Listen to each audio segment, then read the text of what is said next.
Hello, welcome everyone. Hello. Welcome, welcome, welcome to Signalit. We're very glad today to have a guest with us, Blamblas, or shall I say Blamblas Britannica. That's Hello. a good tongue twister. Good You evening. can't even say the words. Yes, it's a struggle. Good evening, Blamblas. How are you doing? I'm great. How are you doing? Excellent. Thank you. Thank you for coming. Of course, yes. And we have a shared interest in these topics that we're going to be talking about tonight. That has brought us together. We're going to be focusing on the rise and fall of empires and dynasties, a comparison between China and the British Empire.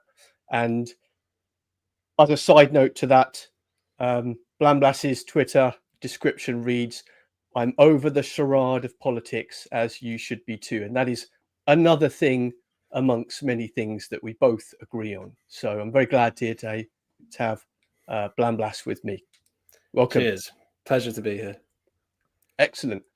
So I thought as a start, we could just describe in general what we agree on as the cyclical view of history. Of course, yes. Yeah, would you like to start us off with that, Blamblas? Yes. Well, I mean, I've got the books here. I've got Prophets of Doom. I've got Decline of the West, the first one of many. So yes, the view of cyclical history is in contrast to the progressive view of history that most people tend to have. Things do not only ever get better. In fact, they get better, then get worse, and repeating cycles. So, of course, I've made a video on my channel it's called Vice Virtue and the Cycles of History. On screen here is another way of framing it. The other common meme is the old thing of strong men create good times create weak men create hard times create strong men. That is the essence of cyclical history.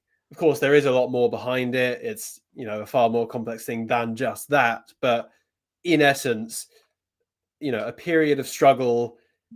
You have hard men. They create prosperous times. Prosperous times create, men with weaker morals. Then society decays. Morals decay. People forget what made civilization good. They become, enlightened. They start reflecting on why should we do these things that we've been doing for so long, and in the end, they create the conditions for their own demise. I agree with you, and I wouldn't change anything to that. I would only be adding things to it, which is indeed like with any summary of anything, we can't. Of course. And it's the same with any infographic. We can't cover everything, and I'm sure there are aspects to history viewers might want to that we may not have covered in this stream. Feel free to add comments or questions as we go along. We could talk about this for days, I'm sure. So feel free. Sure people have, yes. Yes, and we easily could do. So the specific example that I'm going to speak about actually led me to deduce this. It's not that I came up with this by myself. I may have, perhaps in my back of my mind, read something about this before, the idea of cyclical history. It's more that I viewed and studied the Zhou to the Warring States to the foundation of the Han Dynasty, and studied that very as seriously as I could and in depth as I could, and deduced this sort of separately, and then found out, oh, there are already thinkers who've said this before me. So it's funny how I've approached this. I'm wondering how did you come to this realization, or how did you notice this? Was it something you'd read about before, or something you'd deduced yourself from history? Yes, I mean, like so much in right-wing politics and our circles, I think the term I use for it is obvious in retrospect. Like, you feel stupid for not having realized it earlier. Although in your case, you did realize it beforehand. I think my first exposure to cyclical history, I mean, I've heard of John Bagot Glubb's theory for years and years. Never paid too much attention to it back then. But my first proper exposure was through Mike Maxwell's The Culture of the Thug Handbook. And then somewhat recently, I got the Prophets of Doom here. And then I've got this bloody monster of a book, Spengler. And I will at some point get through that. Yeah, and I've seen various videos, most typically AA, other people as well. And, the theory just makes sense. The evidence is there. We can observe it. There are many cases throughout history. I mean, you're going to talk about China. I'm going to talk about Britain. And on screen, we have Rome. I mean, there's already 3 examples. So there's plenty more. Plenty of people have written about it. But yes, I found it through, firstly, through New Culture Thug Handbook, and then through Prophets of Doom. Indeed. I absolutely agree with everything you said, Blambus. And also, I would add that nature is a process of growing and growing into maturity and dying and new growth. Why would civilizations be any different if they are an emergent property of human beings, which do have a biological basis? We are in physical reality. Why would our emergent property that is downstream from a group of people be any different from that? Indeed. Yes. It makes absolute sense. We'd be quite naive to think that it would be otherwise. I mean, we've had recently, ideas such as the end of history, or, I mean, even nothing ever happens. Like, in the long scale, things do happen. But the progressive myth, the post-Enlightenment rationalism, for a long time, I'm sure you'll be able to get up the graph of prosperity in the cycle, but for a long time, from the early spring, as I call it, to the autumn, things do indeed get better. And that's over hundreds of years. So I can, excuse people for thinking that, progressivism really is what happens. But, we are, at the end of the day, animals. We have evolved to be the certain way we are. And like so many cycles in the animal world, or even, other life on Earth, there are times of growth, there are times of recession, and there are plenty of cycles. So we'd be fools to think that we'd be exempt from all these. Absolutely. And the example you've picked for today, we could choose many examples, but the example you picked, the British Empire. Indeed. So at what point would you like to start because I thought what we could do is, otherwise you'd be talking for half an hour, then I'll be talking for half an hour. We might break it up into pieces. How about we start with briefly with sort of somewhere up here. It would be down at the bottom left, the fall and then the rise of the British Empire. And then I could start briefly with the fall of the previous age, which would be the Zhou dynasty in China. And then I'll be moving into the warring states, which would reflect the period of civilizational winter. Where would you like to start, Blamblas? Sure. I'll start in the bottom left of the image on screen. Okay, great. Successive generations are less able to... let's bring the image back. I'll add that again. I'll read that in. Successive generations are less able to sustain the complex society of their forebears. Society begins to experience crisis and failures. So in our case of the British Empire, I might piss off a few Scots and Welsh by this, but really we mean the history of England. The history of England kind of begins with, the departure of the Romans and the arrival of the Anglo-Saxons. Throughout many of the so-called prophets of doom, they have this idea of the spark. I think that's actually academic agent's term, although they have various other terms for it. The spark beginning the cycle, in our case, you could give multiple examples. I think in our case, there are 3. The first being the Anglo-Saxon conquest of the peoples who are now the Welsh. Then there are the Vikings, the Viking conquest of England, of various parts of the British Isles. And then finally, the Norman conquest of Britain, from which, we have the modern structure of England.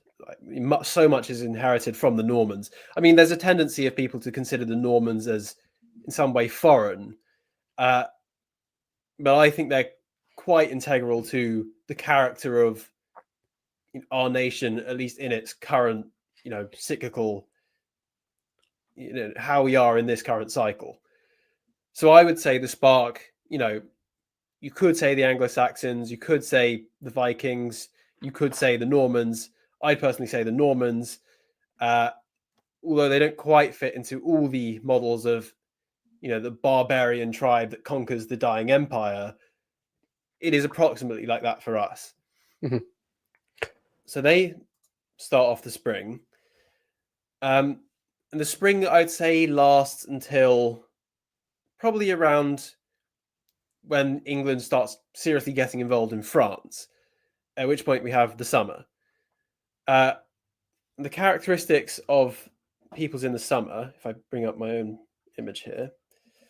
I'll just excuse me, Blam, I was just going to pause you there for a moment because I thought we'd perhaps leave, we'll get to winter, and then perhaps I could come in with a little bit about the winter of if we can start with the civilization. Previous cycle dying, that's yes. fine. Yeah. Is there anything you would like to add to your part so far with the Anglo-Saxons and that period before you mentioned us getting involved with the French?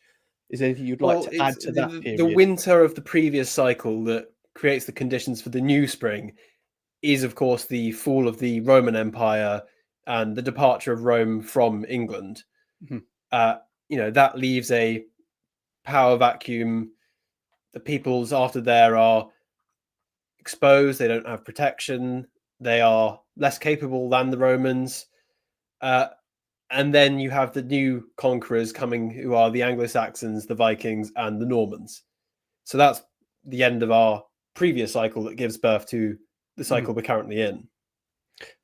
I'd also mention that you mentioned the Normans becoming integral to our civilization, the British Empire, as it came about. I agree with that, because at the end of the day, nobody considers themselves Norman anymore, right?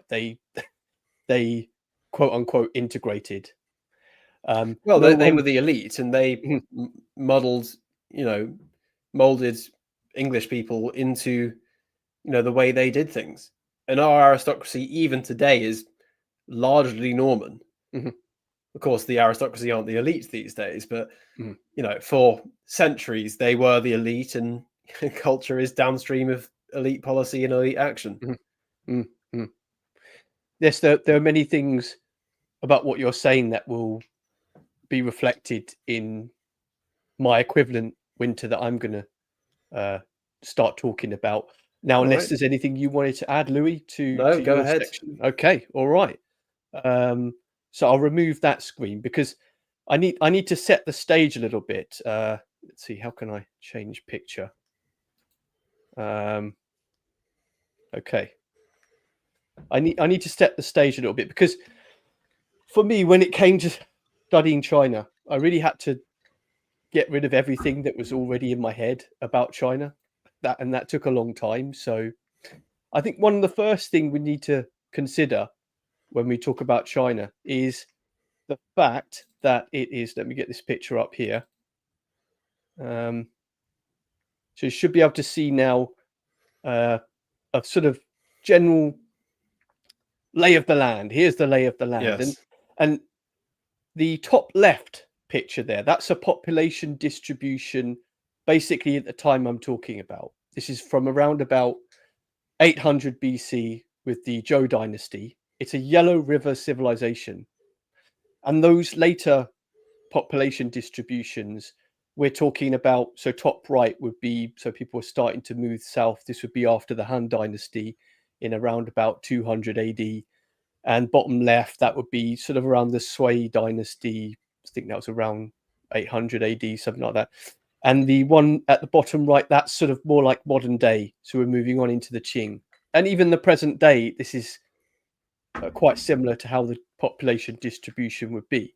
Most people live in the south. There's a larger population density there. So what we're really talking about here, when I'm talking about the Zhou dynasty, is really a Yellow River civilization. And this has its roots. We go back to the Xia and the Shang, going back to 5000 BC. So anyone who's studying Chinese history will hear this oft quoted phrase, we have 5,000 years of history. And It is, yes. there is truth to that. There is 5,000 written record, 5,000 years. But there's a semi-mythical period that goes way back to the early Tao and the Banpo civilizations on the Yellow River. For those we don't have a written record of, so we're not so secure on those. But the Zhou dynasty, that's really where we can say with confidence that Chinese civilization started. So I'm going to describe briefly the fall from the Zhou now. So the Zhou rulers basically implemented a feudal system, giving lands to the nobles in exchange for their loyalty.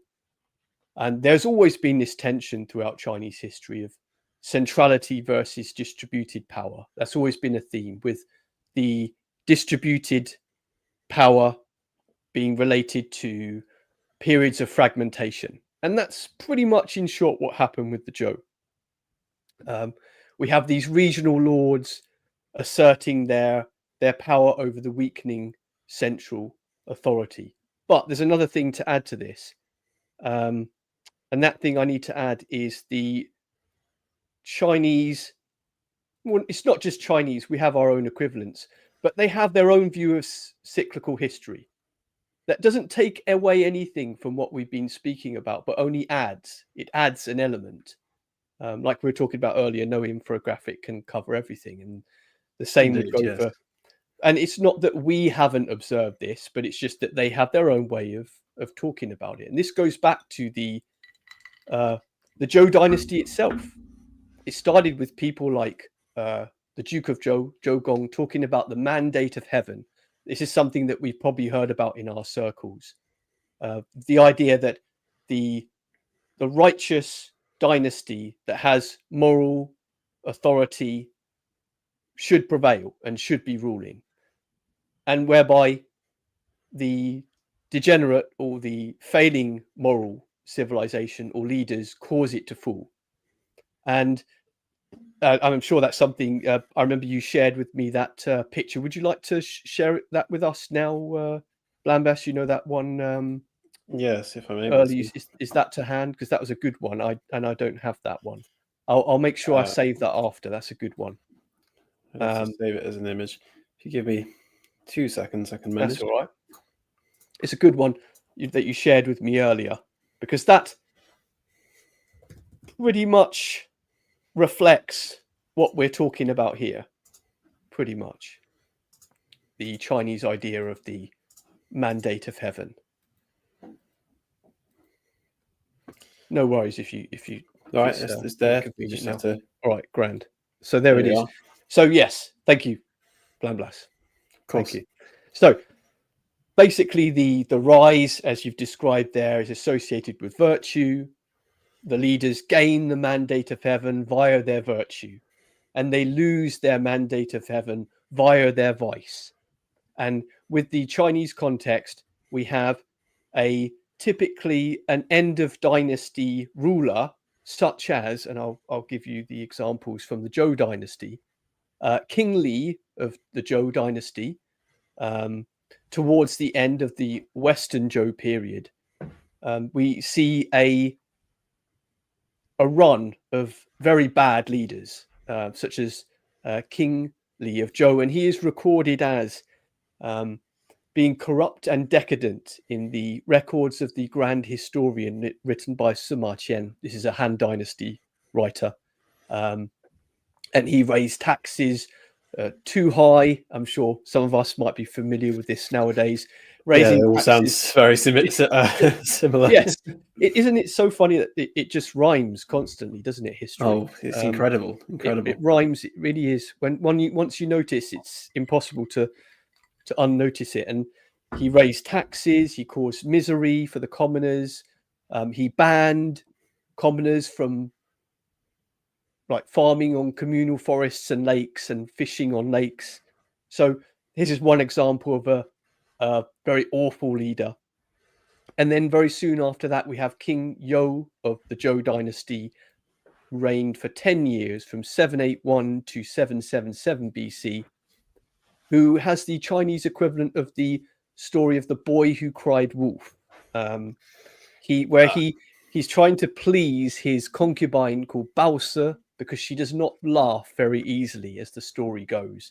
And after trying many, many times and failing, King Yu tried to amuse her by lighting the warning beacons for his nobles and making them think, you know, the horse peoples are raiding, right? So they get ready and run to the beacons, but he's just doing it to impress her.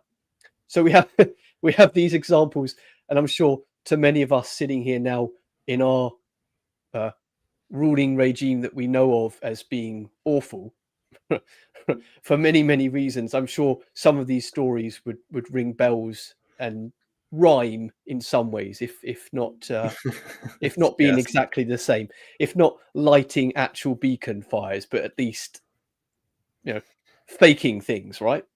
Well, one might even say the Yeah. Civil War narrative could Yeah, fall into that indeed, category. indeed.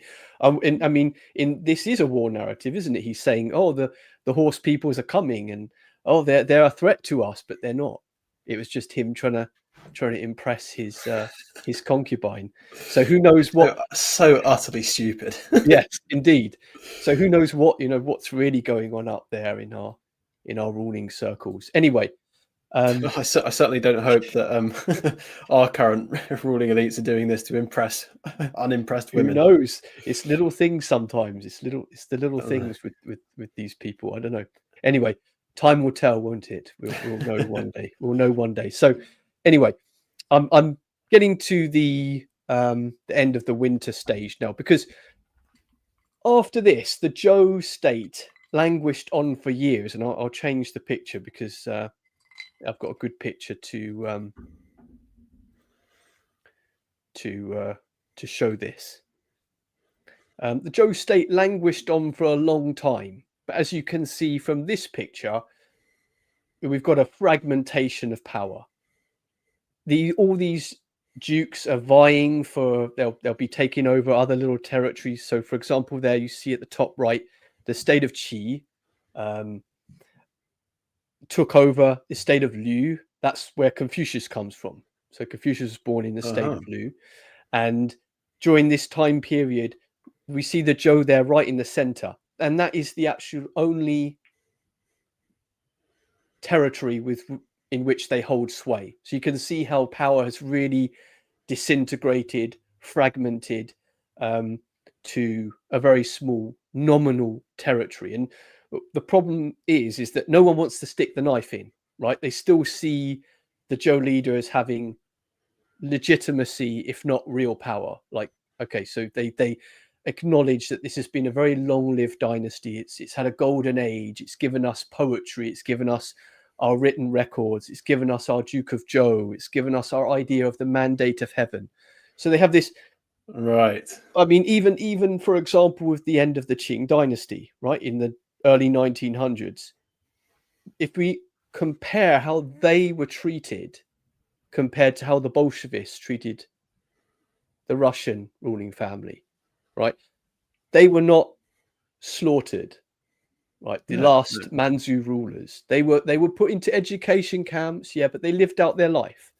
In fact, the last emperor of the Qing dynasty actually passed away, would you believe it, in 1967. Can you believe that? Wow. No, I know it seems, when I first heard about this, I was also like, are you kidding me? Well, no, it's because same time as the Beatles were around. It's exactly. incredible. It's hard to think, isn't it? The last emperor of China was still alive in the late 60s, living out his life as an old man in Beijing. And that's the topic of the film, The Last Emperor, if anyone's curious about that. Is any wondering where does that ring any bells with you, Blambas? Is that a film you've seen? Vaguely, yes. I've Well, not seen it, but I think I've seen things about it. It's pretty accurate. So if anyone's curious about a film about the end of the the last imperial dynasty of China. That film is recommended as fairly reliable. So to get back to my main point, there's this thread throughout Chinese history in general of ruling dynasties, when they're being swept out, of not being treated so brutally. There are exceptions to the rule. Of course, but in general, people are very hesitant to put the knife in. It almost reminds me of, it does remind me of the Windsor dynasty. Many people consider the Windsor dynasty to have no real power, to have not protected the people, and yet, the loyalty they still command is highly impressive. Most people love the Windsor royals and wouldn't lay a hand against them. Absolutely, yeah. And I think, I mean, one might say that's a roadblock in some ways, because we know that they don't represent our interests. We know that they don't represent the British people anymore. No. But there's a complication to this with the last imperial dynasty, in that they didn't consider themselves Chinese. That's a topic for another video, perhaps. But they were Manzus, they were horse peoples. But anyway, there's still this sort of residual respect for the Zhou dynasty, which is why they lingered on. They lingered on and on and on until late into the 300s in the Warring States period, and that brings us to our turn into the rise. So into the next period that we're going to cover. Blamas, is there anything that I've missed from there that you want to check with me, or I haven't been clear about? No, I think that's pretty clear. Okay, great. I mean, the other example you might say is the Byzantine Empire famously struggled on for, many centuries. It was a pretty crippled, though, Byzantium was prosperous, but the empire itself was a crippled state by the end of it, yet lingering on, and still commanded great respect among much of, non-Muslim Europe. So again, history rhymes. Indeed. It lingered on the way you're describing, in a similar way to the Zhou. And what it took was, and we're looking back at that infographic now, what it took was society existing in a dark age. The Warring States was an awful period of time in China. We're talking about the states vying for dominance over each other, with battles like the Battle of Champing, that I'll get into later, where 500,000 people die in one battle. 500,000 people. Blimey. The Battle of Champing between the state of Qin, which would be the unifiers for a brief time, and the state of Zhao, I think, off the top of my head. 400,000 Zhao soldiers losing their lives. 250,000 Qin soldiers. This is equivalent to Roman Empire numbers back in 200 BC. These are huge numbers of people dying, and obviously this caused an awful existence for many people in China during that period, and that's from around about 700, following those bad kings that I mentioned, the one doing the boy who cried wolf story, and the other one overtaxing the commoners, all the way until 390 BC, which is the starting point that I'll get to later. So how about we cover the rise now, the turning point, Blamblas? When do you think that turning point was, from that winter that you mentioned, the loss of the Roman Empire into the Saxon age, and when do you think the turning point was? Well, I mean, much as with many areas of the death of Rome, Germanic peoples were the barbarians who conquered the remnant Roman colonies and territories, and even Rome itself. So the three examples I gave, the Anglo-Saxons, the Vikings, and the Normans, I mean, pretty much they actually all come from the same region of the world. Like, Scandinavia and Netherlands and northern Germany. And so these were people who, they were used to a harsher life. They didn't, have much of the, ornate architecture of the Romans. Things were simpler, but they were of stronger spirit. They were of a faith with more vitality.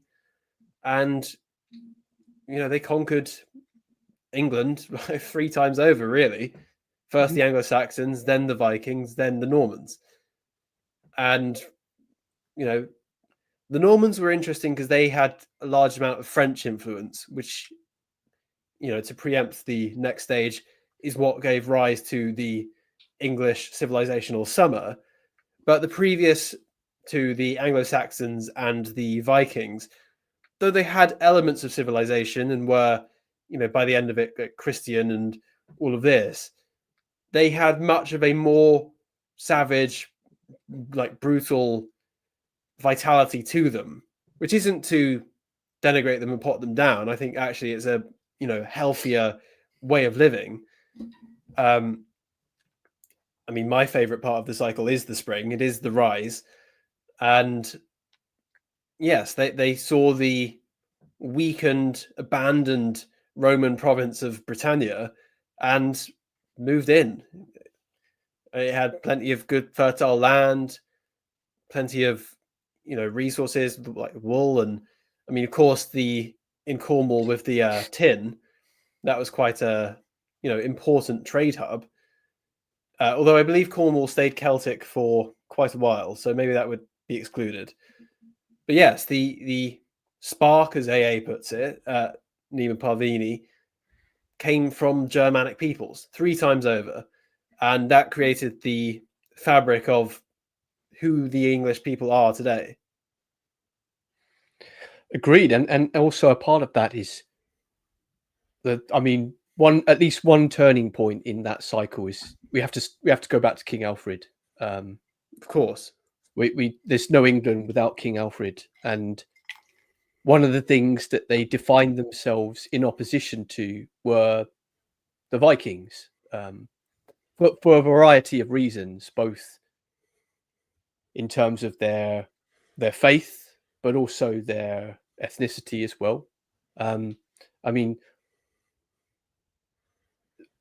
There's always one thing I find troubling, if not acceptable as a part of our history, is the Norman conquest. I've always found it to be, although it is now part of our history, of course, I've always found it to be, it seems the effect, at least in the short term, was pretty awful for the Anglo-Saxons who lived. Oh, especially the harrying of the north and all of that. Yes, indeed. We tend to gloss over it in modern history because it's so long ago that we can't imagine it being ourselves. But this was an invading army. They kicked out the old nobility, and where people resisted heavily, they were brutally suppressed. There's no denying that, but it's just how it was, and nothing else would have been expected. Yes, I think there are differences to, unless there's something else you wanted to add to that description of the turn, the spring. Was there anything else you wanted to add to that? Otherwise, I'll talk about a comparison. Well, I can talk about the general characteristics of the barbarians who bring about the turn. And I use the term barbarians somewhat loosely. They're not always barbarians as we would imagine them. But, these are the people of highest virtue, lowest vice, probably closest to human natural proclivity. In our case, they were, are very close to our ancient Germanic tribal hierarchies, feudal hierarchies. Their faith was, not like a modern Christian today who goes to, the church and reads the book and sits on the pews and all of that. No, they were, these were people who would see lightning and think of it as magic, or thunder was the angry act of God for whatever reason. And also this period, this spring, is a period of greatest struggle, which, in a Darwinian selective sense, creates very strong men. And these men were getting stronger and stronger and stronger. And tough times breed strong people, indeed. And yeah, things weren't prosperous at this time, and they couldn't do too much. And I mean, they still conquered vast areas, but in spite of their what we would call poverty, and in spite of their lower creative output, these were strong, hearty warrior men who they were strong, hearty warrior men. And that is typical of pretty much all peoples who bring about the turn in a civilization. Yeah, I've been reading about King Alfred's life recently. The determination of the man was very impressive. He had this sort of divine belief in the country that he wanted to bring about, in terms of that he wanted to be to share his faith, and that he wanted it to spread literacy and things like that. And he tried to translate things into English from Latin, and he made an effort to do that so that people could read. Well, yeah, it's one of the impressive things of the English is, our desire to have a written record is, far stronger than. I mean, the Romans were good at it as well, of course, but the Celts did not really write things down, and the Vikings did not really write things down, but the Anglo-Saxons did, and the Normans did, arguably to an even greater extent. And that's one of the, key in terms of like the character of a nation. That is possibly one of the defining features of the English. Mm-hmm. Indeed, and and the Chinese. I mean, going back to the idea of the mandate of heaven, they've been talking about dynastic cycles for thousands of years. So when one can record one's history, one can really analyze it and get into it like we are here. If Indeed. we can't, then we're relying on oral tradition, and that has its place. But breaks can happen too easily in that, can't they? What it takes is one generation to not be able to pass it on, but a story written down in a book, although it can be burnt, can't find all the copies to burn. So yeah, indeed, absolutely. So yeah, I mean, should we get into the spring then?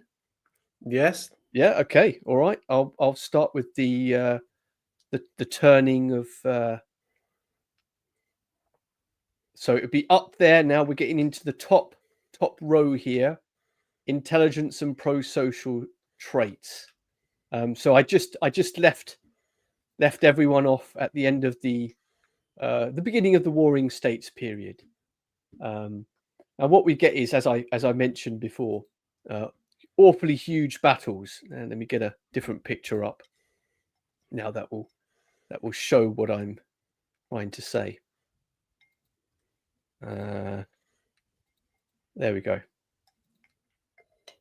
So that's a good one. That's the Battle of Champing that I mentioned earlier. You see there, 400,000.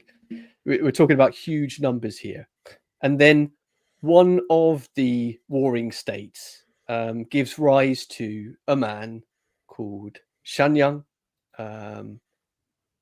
who I will show now, and the state from which he came from.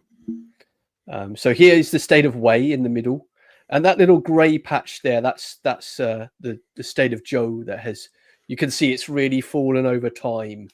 And those, you remember that fragmented picture we saw earlier? That was during the early period of the Warring States, but this is towards the end now, end of the Warring States, 260 BC. So those tiny fragmented states have coalesced or been eaten up by bigger ones. And that tiny little grey one there, that's the Zhou, still clinging on somehow right to the end. And now this state of Wei, a state would give rise to a man called Shang Yang, who I mentioned a minute ago, born in 390 BC. And this is really the turning point, as we talked about before, with perhaps King Alfred founding England in many ways. Shang Yang played a part in founding China. And in 361, he leaves the state of Wei and arrives in that state there of Qin.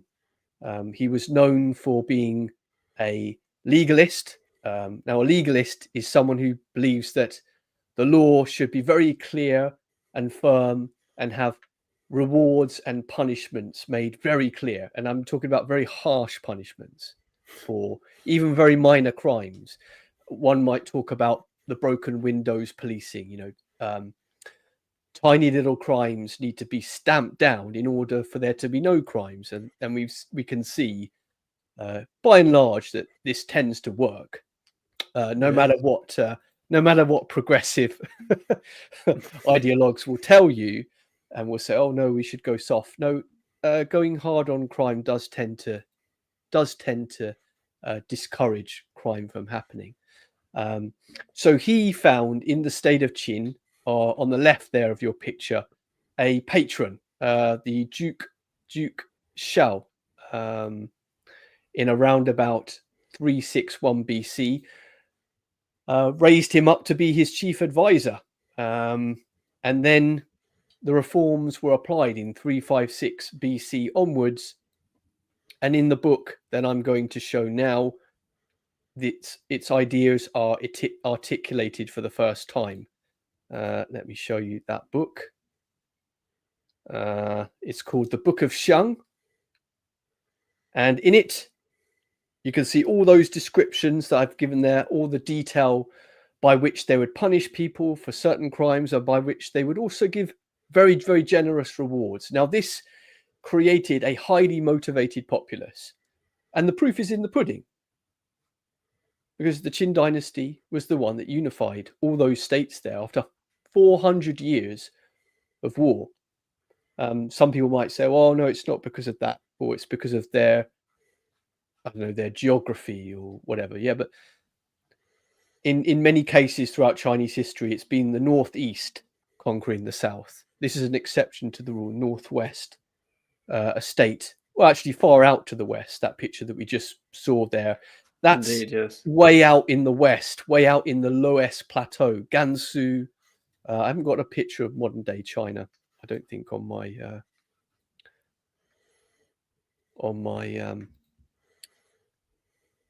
file here, but here I can show you how it happened. So following on those reforms, the Qin state conquered all the other states in that manner we can see there. And this culminates only 4 or 5 generations later with Qin Shi Huang sitting over the entirety of the states in 221 BC because of other legalists, as I mentioned before, like Shang Yang, like Han Fei and Lisa, continuing to apply the laws. Standardized weights, measures, and language were applied.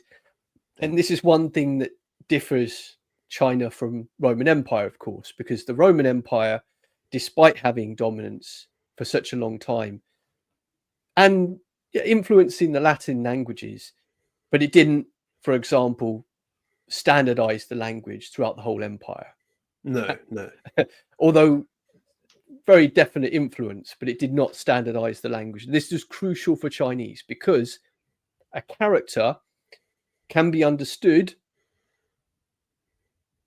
even when people have different dialects, right? So you can say something in a very different way, but everyone can read and achieve and internalize the same meaning. It doesn't matter how someone says it. So this is a very effective way of I suppose, standardizing and unifying the empire, making sure the language was the same. And that's something, I suppose, that could never work in Europe because our language was phonetic by and large. Am I right? Well, I yes. I mean, I don't think there was we had different alphabets and different technologies. It probably could have been done, but I mean, maybe in terms of just the power. Of course, the Eastern Roman Empire spoke Greek, not Latin, predominantly, at least among the masses. But I mean, even to take the case of early England, though, the court was in French. The elites were speaking French. Eventually, I think with Henry VIII, they start speaking English as default, but there's not really a history so much in early European times, or in many cases, they're not trying to force everyone to learn the same language that's foreign to them. Largely, people just leave the languages to themselves. And even in the British Empire, to a large extent, we just let people have their local languages and didn't try to force them to all speak in English. Mm-hmm. Mm-hmm. Yes, that is one difference, and I think perhaps that is one of the enduring features of China. That idea of the shared language. I think it might have been AM recently, but I saw a tweet of his that said basically China is a still living. Imagine if the Roman Empire never fell in Europe. The idea of that, there are differences, of course. There are very many differences. But that idea of that single geographic region, and I should probably show that picture again about the because it shows the river systems, and that's very crucial for people to understand China. Hang on one second, let me show that. It's important. This one. I'll just show briefly the Zhou, because as you can see there, mostly it's a yellow river civilization. Oh, that's the Shang there. I've got the wrong picture up. Excuse me. But it's pretty much the same overlapping territory. It's the Yellow River basis. There's a bit of the Yangtze River in there. But for the first time with the Qin dynasty that I've been describing, the unifiers, we get the two river systems being, this is the map for the greatest extent of the Qin Empire, right? So you can see there, the two river systems are fully integrated. And that has always been, since the Qin dynasty, the core of Chinese civilization. Those two river systems, the Yellow River and the Yangtze, were really incorporated for the first time during the Qin. And we've had periods of fragmentation and falling, but they've always come together again over time, again and again and again, maybe with or without a little bit of the Central Asia, with or without a bit of the Northeast, Heilongjiang and the Manzu regions. But in general, this has always been the core of China with that shared language. And I mean, still nowadays, something like 90% of the people consider themselves Han as an ethnicity. Wow. Right. Even until now. And I know I haven't got to the Han yet, but what I'm going to argue later on is that the Han is really just the Qin dynasty extended on for 400 years. The same geographic region, the same language, the same idea of a people was applied and extrapolated out for 400 years by the Han dynasty. And hence you have people now call themselves Han after that dynasty. And we'll get to that later. So yeah, we were talking about the fact that there's a difference between the way languages were applied in Europe and China. And I was saying how, well, in China, that standardization of language probably helped with keeping it together over time. Yeah, indeed, yes. Mm-hmm. I suppose it's a shame the Romans never got us all speaking Latin. Otherwise, I sometimes look at Europe and I just think, all these excuses to have different countries. It just seems sometimes to me, when we share so much more, sometimes seems to be so frivolous. Because when you've got a China they can combine 1 billion people and a similar geographic sort of area as Europe, why can't Europe be? It's a shame. I sometimes think, well, there's trade-offs. it would help. I mean, competition among European nations has done great things for us in the past. It's also wasted a lot of our resources. So, it's trade-offs. I mean, when Italy was still divided in the Renaissance era, a lot of the innovation there was driven by trying to outdo other neighboring city-states and small regions. So, good point. Yeah, so I mean, in some regards it is a shame. In some regards, maybe it's better off as it was. So, who's to say? I suppose, though, with the Chinese model, that period of fragmentation coincides with that period of competition, right? But they come together, and that's what I would like to see in the future. I'm not talking about a European Union as it exists. Of course, I'm talking about a completely different idea of a Europe, a united Europe. But at the same the time, EU, but right wing. Yeah. No, what I mean is, we would get that period of fragmentation anyway, by its very nature. If we believe in civilizational cyclical cycles, then we would get that period of breakdown anyway, where states would be competing. But how many times has Europe combined over the millennia? It's been your Roman Empire, and it nearly did under Napoleon. Yeah, Roman, those are the two Napoleon, exceptions I can think of. Holy Roman to some extent. Yeah. It's always large parts of Europe getting unified, but never whole parts of. It's never the entirety. And that's why I think, in hindsight, maybe Latin as a universal language might have helped with that. Maybe it would most certainly would have. Yeah. So where were we, Blambas? We've got to we've done the spring now and the rise. And now we're getting into the summer. Okay. Is there anything you think I've missed on that spring and rise for China? Anything I need to clarify? I mean, maybe if you're aware of it, something about the religion of these peoples. Okay. I'm not sure when Confucianism came about or anything like that. Good question. Yes. That's a good question. Then thank you for asking that, because in my race to get to spring, in my eagerness, I had forgotten to mention that. This is a very big difference between the Dark Age of Europe and China.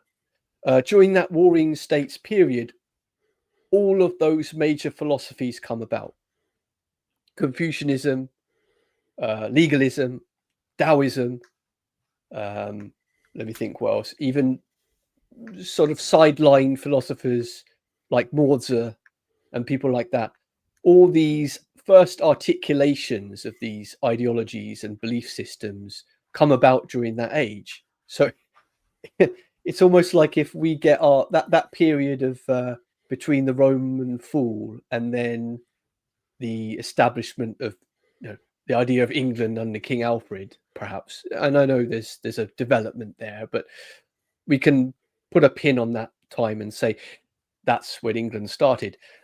It's almost like if all of our major thinkers came from that time period, that collapse. Right. So there are differences, of course, but I think it's sort of almost like that top left we mentioned there. The bit of an intelligent, close-knit society emerges. Those thinkers are forged out of the awful time period of the Warring States. And I mean, we talk about people like Sun Tzu, right? That's the art of war. That's from the Warring States. Almost every single major philosopher. I think no, I correct myself. I think the first articulator of Taoism, Lao Tzu, Taoism, I'm saying it in the Chinese way. Taoism, I think, was towards the end of the Zhou dynasty, spring and autumn period. But it's the part of the fall. The Zhou is declining by this time.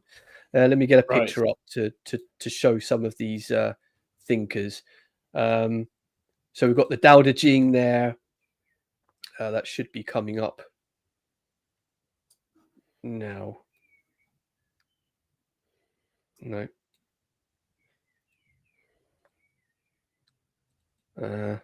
Oh, I've got too many. I got too many images I'm sharing. That's why I'm. Okay. Remove that. Remove that. Okay. There we go. Okay, Dao De Jing. You should be able to see the Dao De Jing now. Yes. Yes, I see. Yes, the Dao De Jing of Taoism towards the end of the fall. So you're asking me what is the religion of these people? There's folk beliefs, but there's not really, I would say, any organized religion as we would see it, with a central sort of, how to put it, a central theology and a center of pilgrimage, as it were, until really Buddhism comes into China, and that's after the Han. So that's after the time period we're talking about here. Confucianism was never really a religion, and it's never really been a religion. It's really more, if one reads the Analects, which I have, one really gets more of an impression of someone like Aristotle.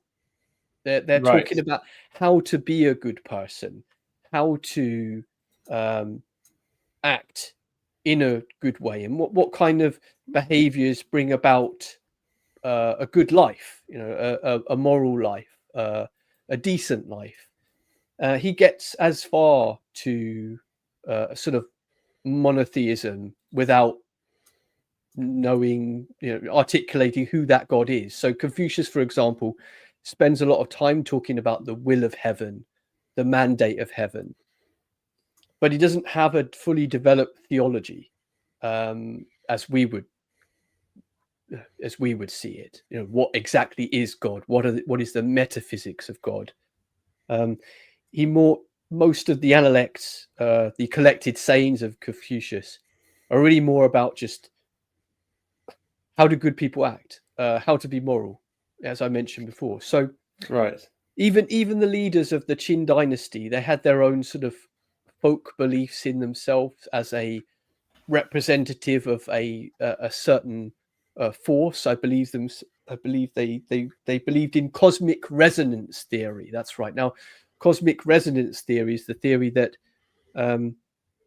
things that happen on Earth have a resonance in heaven, and things that happen in heaven have a resonance in Earth. So they didn't really have a religion in the way that we do. They would have had things like, so even nowadays, the tradition of burning money to your ancestors, people would have done that kind of thing back then.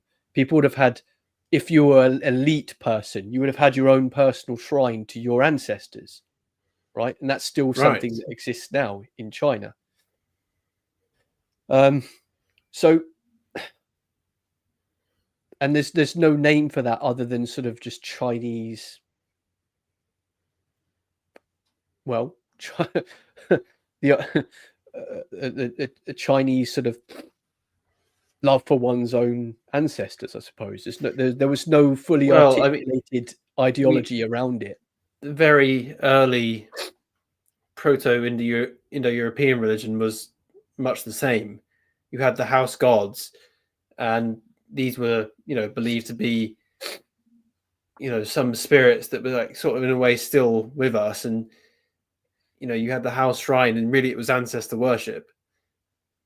And that we believed in some sort of connection to the ancestors, which is why much of our societies is paternalistic, and very commonly the eldest male in the clan was the clan leader. But it's all to do with proximity to, these ancestors whom we religiously worshipped. And of course, by the time of Christianity, that changes. But before then, going way back, it was all about ancestor worship.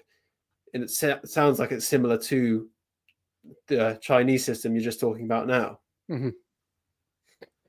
Yeah, I do find it hard sometimes to put my finger on the Chinese idea of religion. There is one thing I have missed, is that they did talk about Shangdi, and Shangdi means the one God. So they did have a sort of monotheism before Christianity came to China.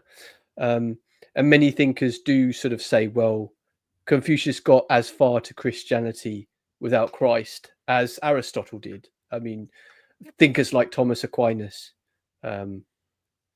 drew from Aristotle and thought about and extended Aristotle's own thought. So I find one thing interesting is that there's this phrase in Chinese that when one gets old, one becomes a Buddhist. Because one starts to want to have belief in a life after life and in some kind of reincarnation. When one is in, and the phrase continues, when one is in governance, one becomes a Confucian, because Confucius has always been the imperial model for what it is to be a good civil servant. You should serve your hierarchy. You should try and be as upright in your behavior and your moral life as you can. This idea goes right back to Confucius. Right. And in governance, it became inseparable from Chinese imperial empires or dynasties, I should say, because the entrance exam to the civil service for anyone who wanted to enter government was about the Confucian classics. So you have going back 2,000 years to Han Wudi in the Han Dynasty. I'll mention him briefly later. This connection of civil servants and literati and the elites having to know about Confucius, even if they didn't agree with him. They still have to recite and remember the entire canon, 800,000 words. You have people, I know.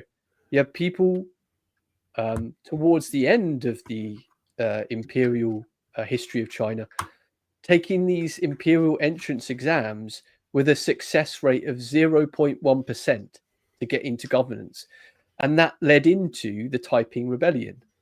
That's one of the reasons for the Taiping Rebellion in the end, because Hong Shouquan, the leader of the Taiping Rebellion, ended up rebelling because he'd been driven mad by failing the exams.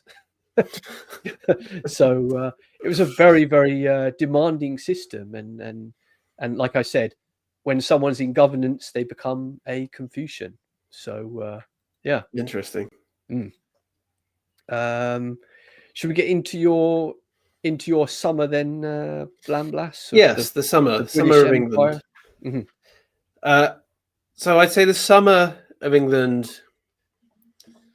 If I talk first about the characteristics of summer, in the summer, the religion changes from being largely mystical and connected to nature to being a more written down, formalized, but still with the usual vitality. So for us, this would be Christianity in the Middle Ages. In this period too, there's less Darwinian struggle, although there, of course, is still a lot of struggle. There's still famines, and if the harvest fails, then people will starve. But compared to the spring, there is more prosperity. There are towns. There is trade. So it's not as severe as it was in the previous spring. For us, also, summer is categorized by a chivalric spirit. It tends to be a flowering of culture, the start of that. The great cathedrals and artistic works and poetry and philosophy, much of it does begin in the medieval era. Of course, it goes even further in later eras, but compared to early Anglo-Saxon times or the fall of Rome, the summer has a lot more cultural flourishing, let's say. it's still a low prosperity. Nations tend to still be to contain within themselves. Of course, the Chinese will be an exception because it is a vast empire at the end of the day. But at least in the European sense, things were within the nation. There wasn't expansion outside the nation. Of course, there were still, foreign excursions, the Crusades and the like. And that's also very characteristic of summer.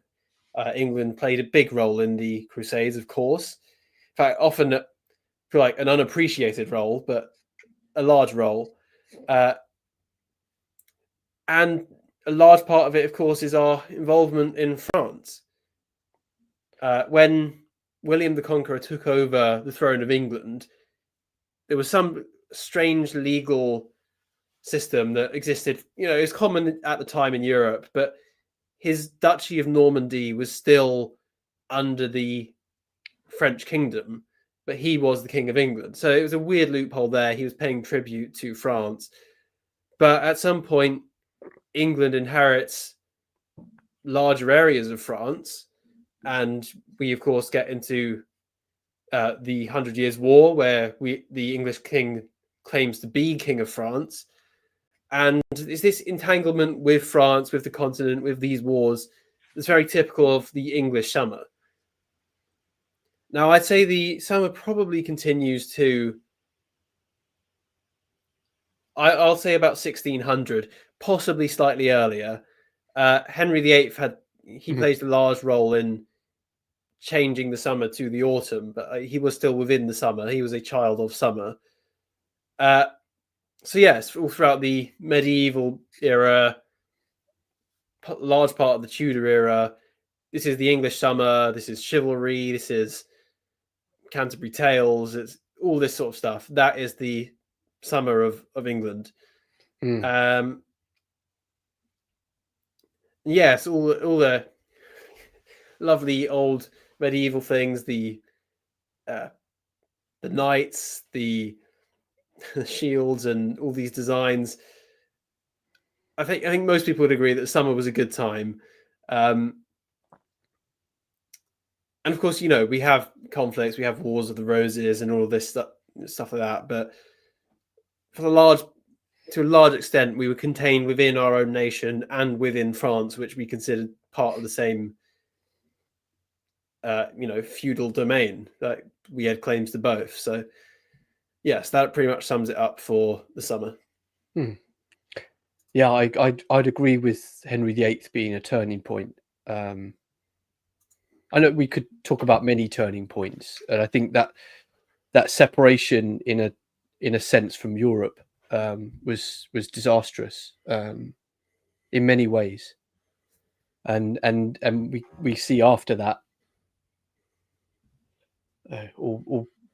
there are vestiges of the great period that you mentioned there, but it really starts to go downhill after Cromwell as well. After his decision to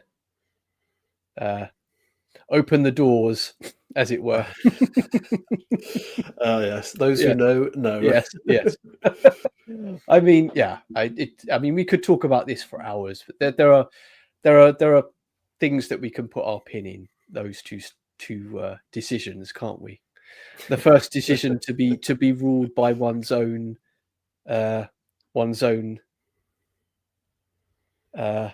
sins with Henry VIII, and then Cromwell. I know we have a lot of love for Cromwell in some ways in our circles, and I do sometimes admire some things he did. But recently, I've looked into a lot of the castles, and I bought a little guide of an English pocketbook of Collins' English castles, and I remember reading through it just a couple of months ago and reading such and such castle, it was sacked and burnt down by Cromwell. Such and such castle, it was sacked and burnt down by Cromwell. I must have read at least. Well, you can do the same with monasteries in Henry VIII. Yeah, exactly, and it those two things, castles and monasteries, were like the two pillars of, at least in terms of our landscape. That is, the English summer. It's medieval castles and monasteries. Castles, monasteries. Indeed. So, I hadn't quite realised the extent to which Cromwell really was a blight on our landscapes. I don't know why he felt the need to burn those castles down. I get it. He had to take them. I get that. But why burn them down? That doesn't make sense to me. Why not use them? They were workable castles. They still had utility. Just seems to me a shame why he did that. Well, maybe he didn't think he could maintain them, but I don't know. If it were up to me, I would have kept them as they were. Indeed. But I mean, on the other side, I do agree with his sentiment of England is not the king and the king is not England and all of that kind of thing. Indeed. We're in a similar time period now, aren't we? Yes, and there are calls for a Cromwell figure to come and save us. But yes, it's interesting. So much for the English summer. Then sadly. I'll get to the. Shall I get to the Chinese summer now? In the Warring States cycle. Okay. So, as I mentioned there a moment ago, let me get this picture ready. Okay. So, the Warring States were unified finally under this guy in 221 BC, Qin Shi Huang. He has many names. He's known as. And this is one of the things that, if anyone's studying Chinese history, it can be quite intimidating because, firstly, because of the length of it, and secondly, because it can be very confusing. You'll come across emperors with 3 or 4 names, so you like, which one did I just remember did that? And then you'll read it in another book, and they will refer to him by another name. Right. Fortunately, something that we don't have to deal with in English history. Kings tend to go by one name, but in Chinese history, why is that they go by many names? Then that's a good question. So they have a birth name, it's sort of like their family name, and then when they become the emperor, they have a new name. It's like they become the son of heaven, right? So they're in a way born again. They have a new name, and then they even have a third name, which is a posthumous name. So, for example, the emperor that we'll talk about briefly later, Han Gaozu of the Han Dynasty, who gave birth to the 90% of what Chinese people call themselves. He had a birth name Youji, a name when he became a sort of a lord, Liu Bang, and then he became Han Gaozu as the emperor. So it's very confusing. Anyway, so this guy unified the states, but we can't call it summer yet because there are some unresolved issues with the new order. Firstly, the nobles that I mentioned there before, who were the leaders of these states, the nobles, they had a resentment towards being taken over by the Qin. They hated them, and that is the reason why one of the reasons why the Qin fell. Although they standardized the language, they enforced the same laws on all of the states, but the nobles were still, their hatred was festering, and that was one of the reasons why Xiang Yu, a noble of the Chu state there in the south, eventually would rebel. Now, several things happened at the same time. Firstly, the emperor was, by now, the second emperor, Qin Er Shi, was building the huge tomb complexes with hundreds of thousands of people being involved, which was a drain on farming, obviously.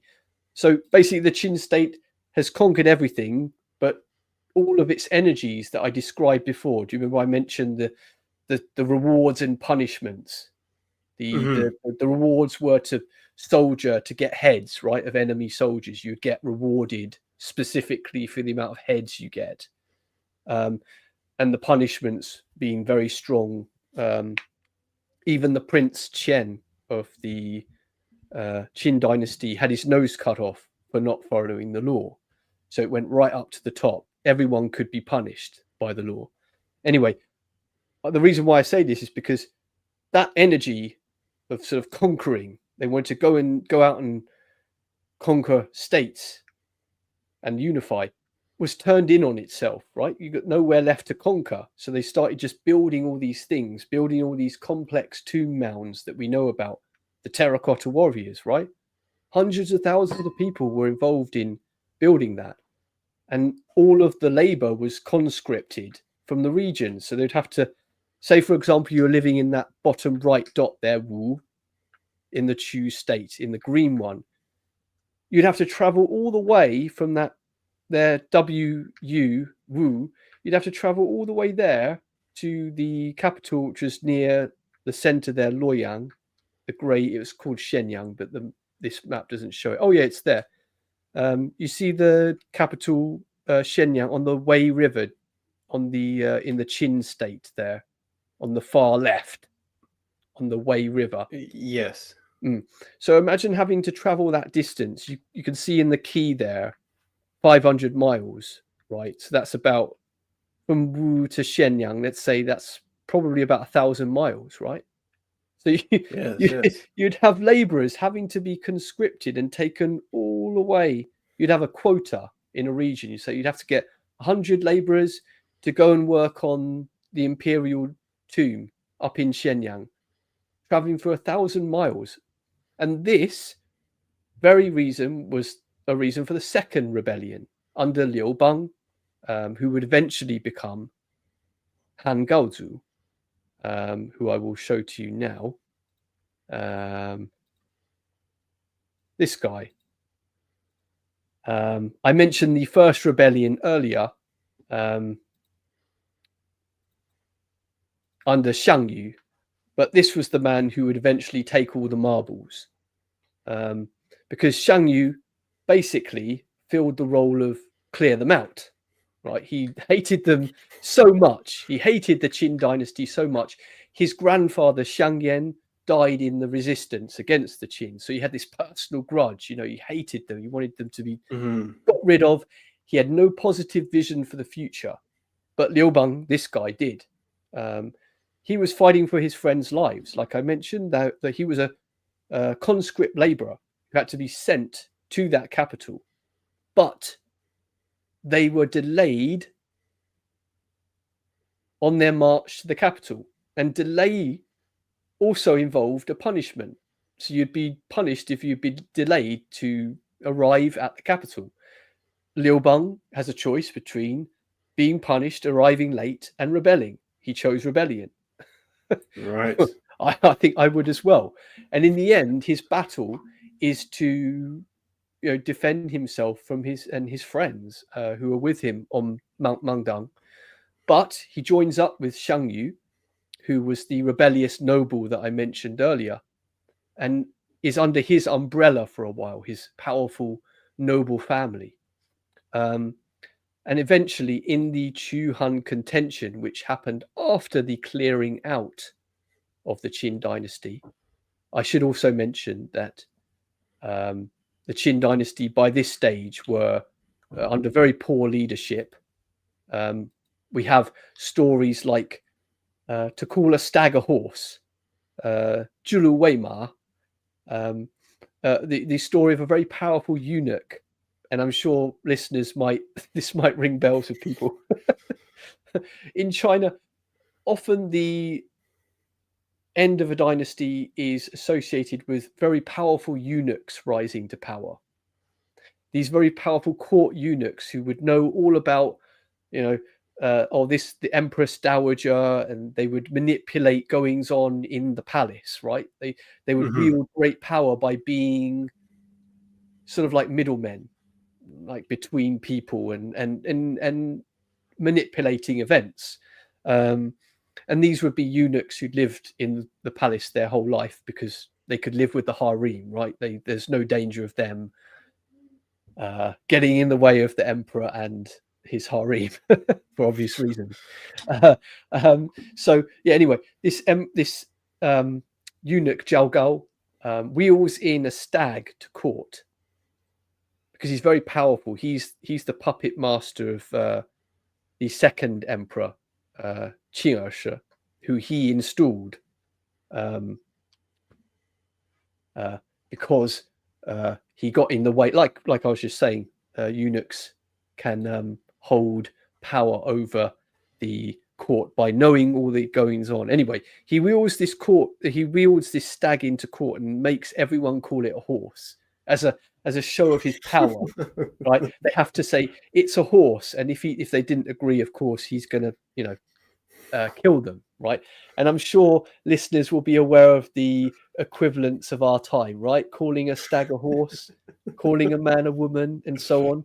It's all meant to be. It's mom. Yeah, exactly. It's Jesus. always throughout history. It's always been the case that when someone holds power and they're really brittle like that, they get you to say ridiculous things, not because they believe it's true. It's a Yeah. The word has been thrown around quite a lot nowadays, but it is a humiliation ritual. They know it's not true. And Zhao Gao did this. Anyway, that's the backdrop with the Qin dynasty imploding. But then, as I mentioned before, these two rebellions are clearing them out. But then, last picture of this slide.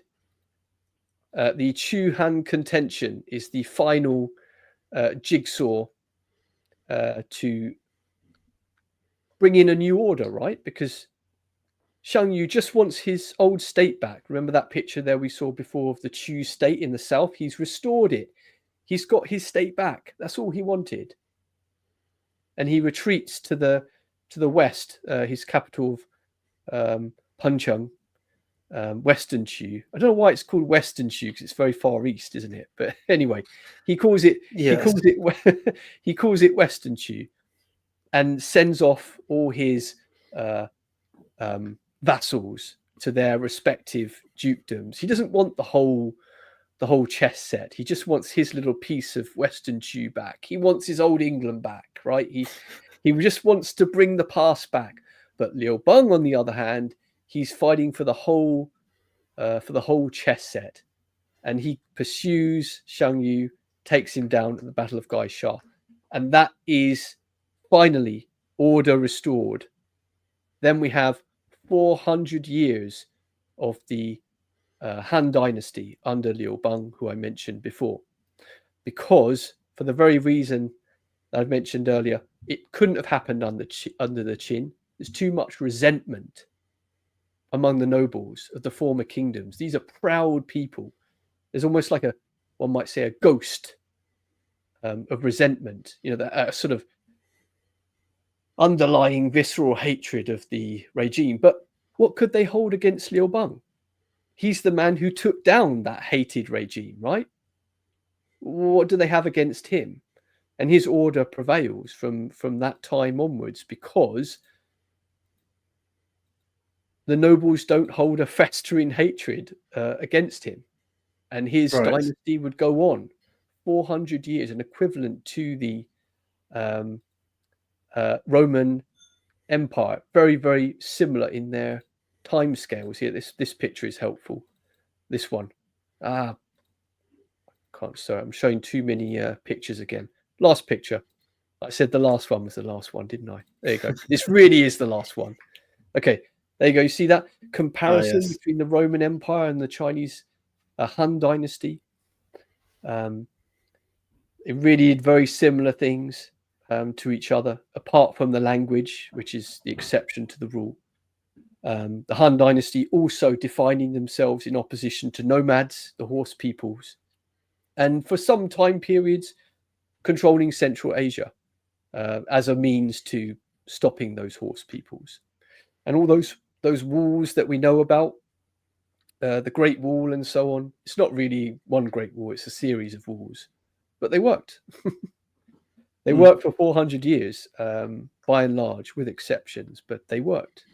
I suppose maybe it's a shame the Roman Empire didn't build. They did build walls, but I didn't know that they... Yeah, I suppose so. Not on the Danube, though, eh? No. Shame. kept the Scots out at least. Yes. Shame they didn't keep the Huns out.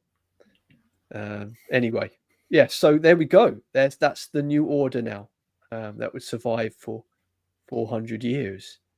That is the final Pax Sinica, as they call it in China, but not in Chinese, obviously. Right. Well, should we move on to the next phase? Okay.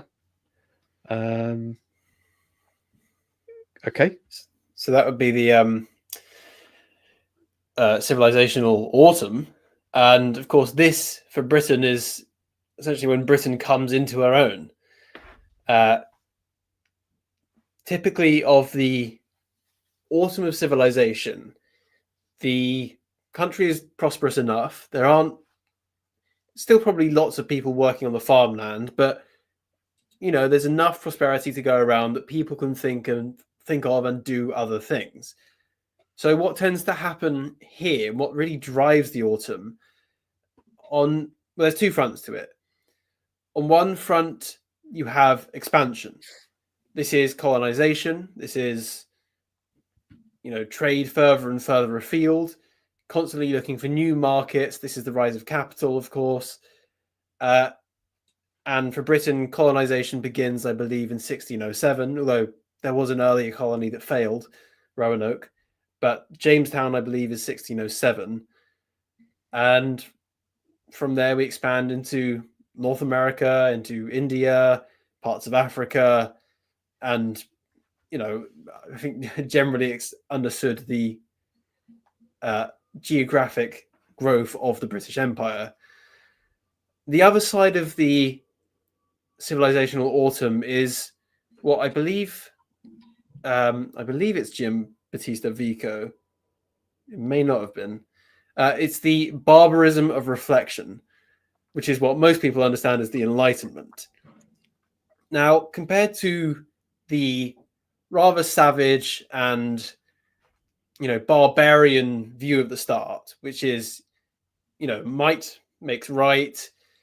If you attack me, I'm going to murder you and all you care about. Quite savage people.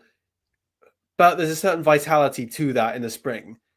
Whereas in the autumn, with the Enlightenment, much of tradition is lost. Much of, people question why they do things rather than, we do things and they stick around because they work. That's the value of tradition.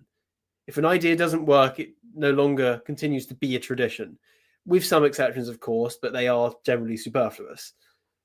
However, with Enlightenment, the barbarism of reflection, people can't justify why they do things from a logical point of view.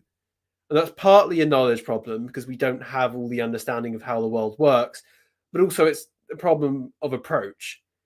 We're insane to think that, you can justify certain ways of life through a logical thing, because at the end of the day, some things are arbitrary and, there's connections we can't know about. Why does this work the way it works? It's just beyond our understanding. So in our autumn, I should say, the flip side of this is, you do get the benefit of all the science, of all the prosperity. And, there is a lot that does come out of it, which is in the moment very beneficial to people. It's part of the tragedy of the cycle of history is, the things that make us good also create the conditions for later making us bad. So yes, we become philosophically enlightened. We expand overseas, and of course, the very large, must be mentioned factor is the English have the Industrial Revolution. Now, many, in fact, most civilizational cycles have not had an industrial revolution. They've, of course, had technology. I mean, the Roman technology was highly impressive. But the Industrial Revolution really puts this far beyond anything that was achieved before. Now, more than ever, prosperity is essentially it's solved. People don't need to starve. things become readily available. We can reach places that we've never reached before. The whole world can be brought to heel. Medicine, diseases can be solved, and eventually this begins to create moral decay. As I mentioned in the first image there, we have the serious rise of vice and the serious fall of virtue right as the peak of prosperity. And so the Industrial Revolution begins to create dysgenic effects in the population. We're not getting stronger anymore. We're not selecting out the weak and the slightly mutated. Eventually we have, although it's in the winter, we have stuff like the NHS, and we spend insane resources trying to keep alive those who would otherwise have naturally died and would have fallen out of the gene pool. But in the time now, in the civilizational autumn, we have the British Empire. Of course, the British Empire grows as the Spanish Empire enters its own civilizational winter, its period of decay, and we're rising from that with better technology. And and you could say even of America, they rose as we were falling, and their technology was better, so now they've got a larger empire themselves, at least unofficially. But yes, I mean, we defeat all of our rivals. The Spanish are in decline. We defeat the French, who I'd say we and the French are pretty much at the same place throughout all of this. We are at the same place in our civilizational cycles, and we are, age-old rivals. Of course, the most famous rivalry in, probably world history even. But through things like the 7 Years' War, we defeat the French, and we have naval supremacy, which is what counts in vast global overseas colonial empires. And the British Empire becomes the most, well, you could say the most civilized, the most glorious, the most expansive, the wealthiest, most populous, many other ways to describe it. Highly impressive empire, globe spanning, and may I just talk about the good we've done for the world, the habits of foreign peoples that they would not have developed without us. They'd probably still be tribal, they still be infighting, and of course many have returned to that as soon as we've left. But it's odd because you have your sense of your Rudyard Kipling's white man's burden, which I don't think that the white man owes anyone anything. Why would we? But it was the sincere belief of the Victorians at the time that we are civilized people, and we owe it to the world, to our colonial subjects, to improve their lives. And so we did, to great effect. But part of the driving force of that is also the religion, and also the necessity of changing the religion to fit the new reality. Whereas before, your religion could be quite ethnocentric or quite exclusive. When you come to rule a world of Protestants, Catholics, Hindus, Muslims, fetishist Africans, and so many other smaller religions as well, you need to adapt your faith to bring them in to purely for the pragmatic necessity of rule. You need to become tolerant of these people.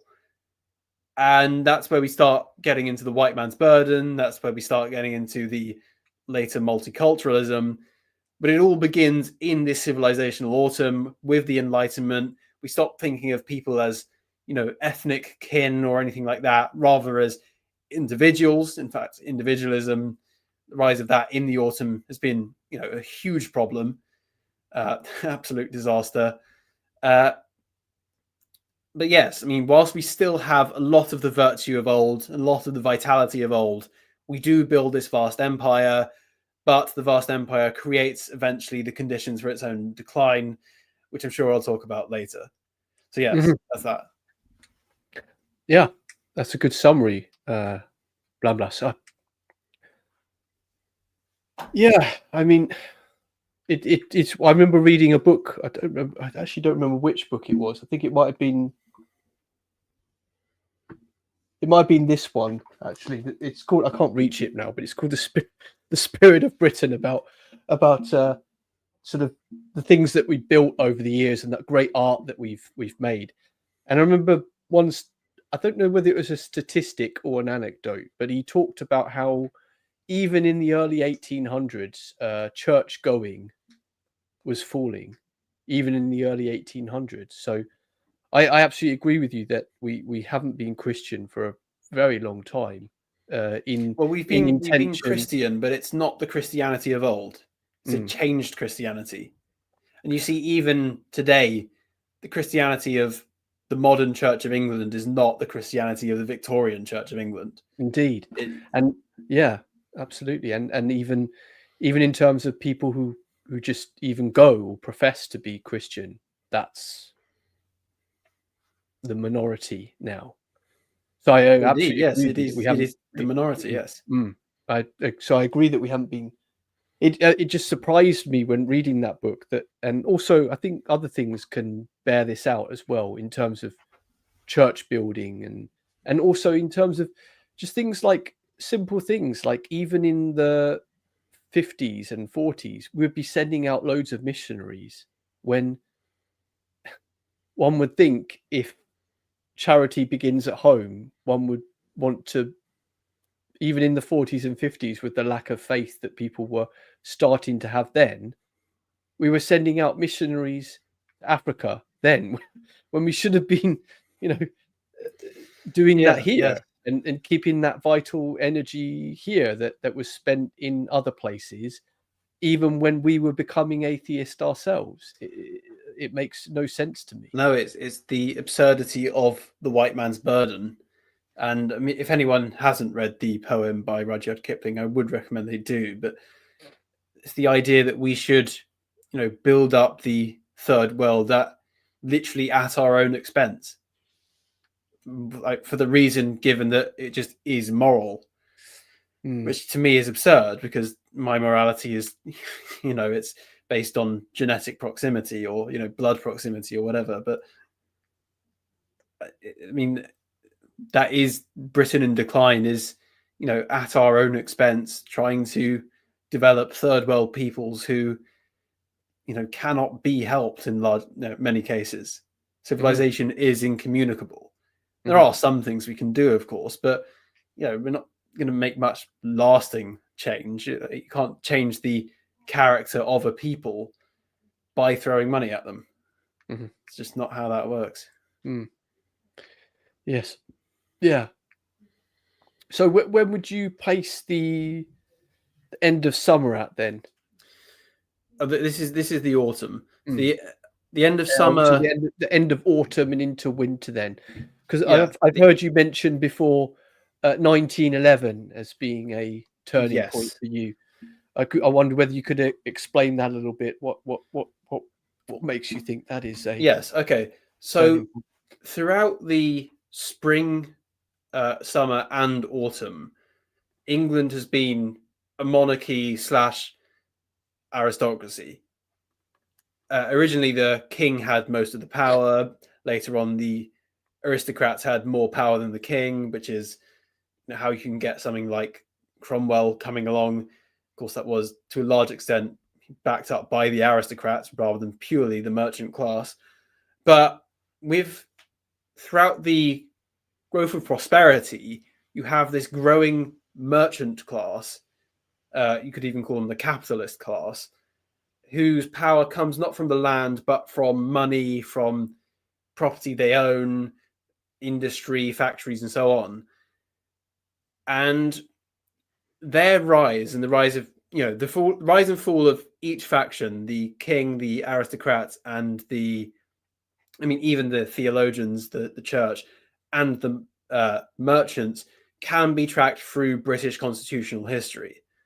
As much as I'm not a constitutionalist, I don't believe constitutions, I don't put too much faith in them. I think they are mere formalizations of de facto power, and I believe de facto power is more important. the de facto power does get formalized in the constitutions. And up to 1911, for decades before, you had the system where in the British Parliament, obviously the king is still sovereign. The king theoretically could refuse a law, although that hasn't been done, I believe, since the 1700s with a Scottish militia bill by Queen Anne. I think that was the last time the monarch refused assent. But you at least had the case where the House of Lords, made up by the aristocrats, versus the House of Commons, made up by, it's a front for merchant interest. We all believe democracy's fake and all that. Politicians are paid off and so on. But the House of Lords up to 1911 had a veto on any policy tried to be put through by the nominally democratically elected House of Commons.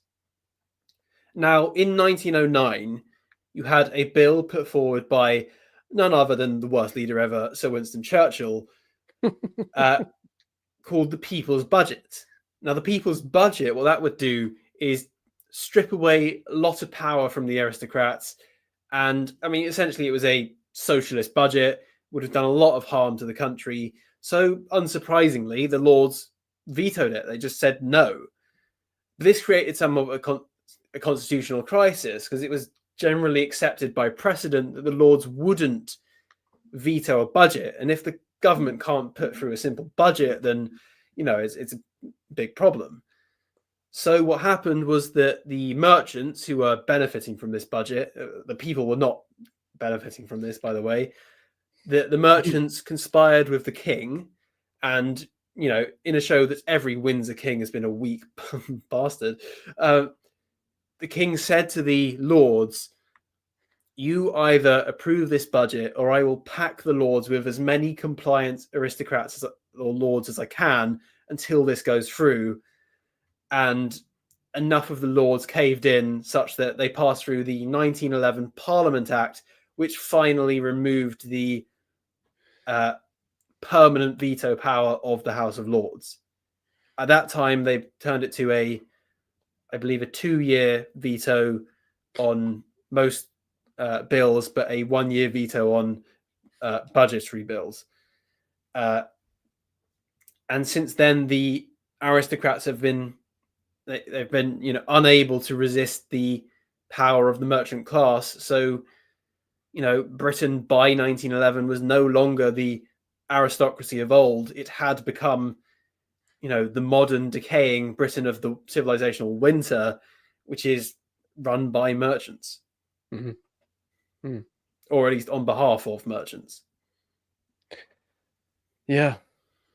A lot of what you're saying there rings true to me when I compare it to the Chinese examples with those bad last kings that I mentioned, just ripping off the people, and those eunuchs holding great power. We can talk of eunuchs holding great power now, can't we? If not at least officially men who are eunuchs, at least the men who seem to act like eunuchs. It's eunuchs, it's foreigners, it's homosexuals, it's all sorts of people who, in every normal, healthy civilization, just be total outcasts. No self-respecting medieval like warband will be run by a homosexual. It just wouldn't happen. The vitality, the spirit, the warrior spirit of old that built this country is just lost, replaced with essentially the diversity. And all also these people you've had to become tolerant of to manage your country is now they're the people now running you. It's terrible. And also I've always found it funny how the bulldog spirit stuff, the Churchill as a figure of, he was a fat, chain smoking alcoholic. I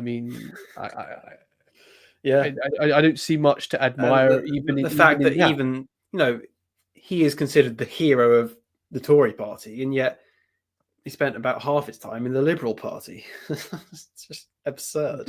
Indeed. He was quite a highly flawed character, highly impulsive, lecherous. No, of course he had his debts paid off by the Oh, and I heard about that as unnamed well. people. Yes, And they yeah, pushed him yeah. to go to war against the Germans. Yeah, he was. Yeah. Once one sees what his character was really like, it's impossible to unsee it. And Yes. they really do a good job of propagandizing him into that position. Oh, yes. Well, he rewrote the whole World War II history. I mean, was there But, even an association between England and bulldogs before that? Because if you look at Churchill, I've always seen his image as, I mean, when we see a bulldog, they are rather rotund and fat, and they do rather look like Churchill in some ways. yes. But bulldogs have that energy, right? They're still energetic and powerful. Well, it's what Churchill thinks of himself. He thinks he has the energy, and he'd like to present that he has that energy. But I mean, he did fight in the army, of course, but I mean, that was just common for men of his, birth. Like, but I mean, we call him perfidious pig for a reason. He's a terrible man. Indeed, yeah. So you would put it at 1911 then? Yes, and that's when the autumn changes over to. Now we're well into the winter, aren't we? Well, I don't even think we're well into the winter. I mean, our autumn lasted from, arguably with the first colonization, 1607 to 1911. That's 300 years. John Bagot Glove would have said about 250 years.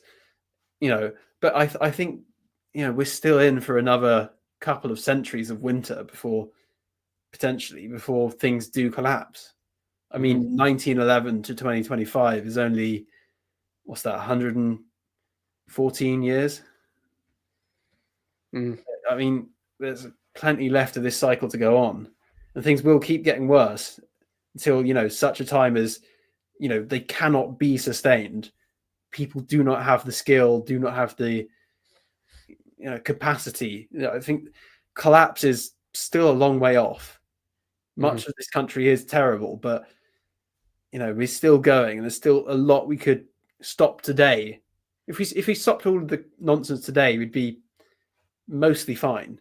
But there's a lot further we can fall. So I think we're still only in the early winter, but it's already a bit rough. Indeed.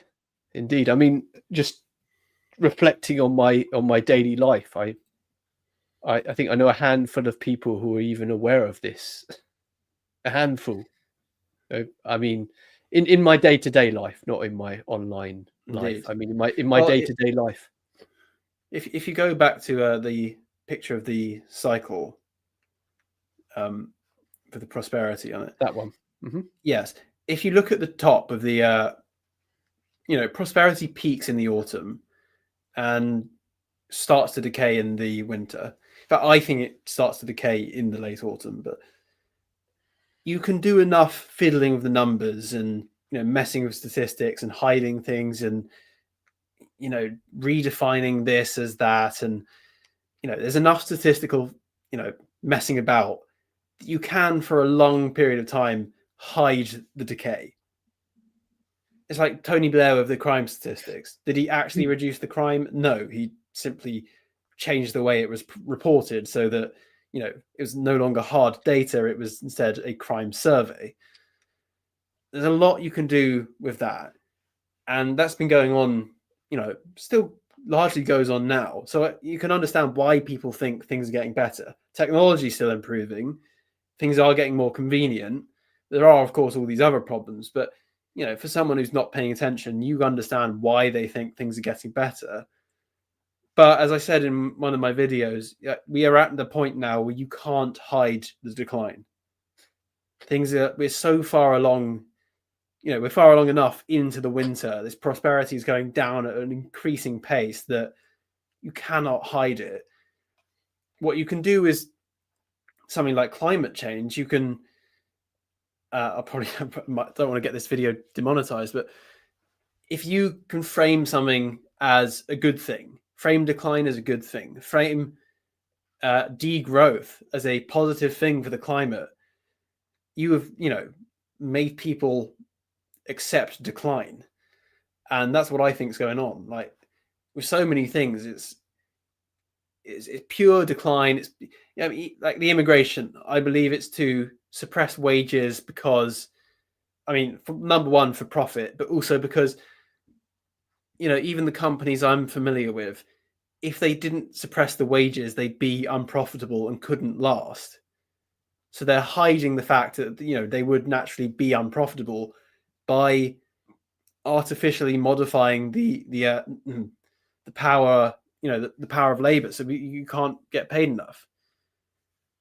So you can hide decline in these various ways, but eventually you just can't keep doing it. And, you've got to admit it, or you've got to hide wage suppression as, diversity is our strength. That's how you do it. Indeed. Yeah.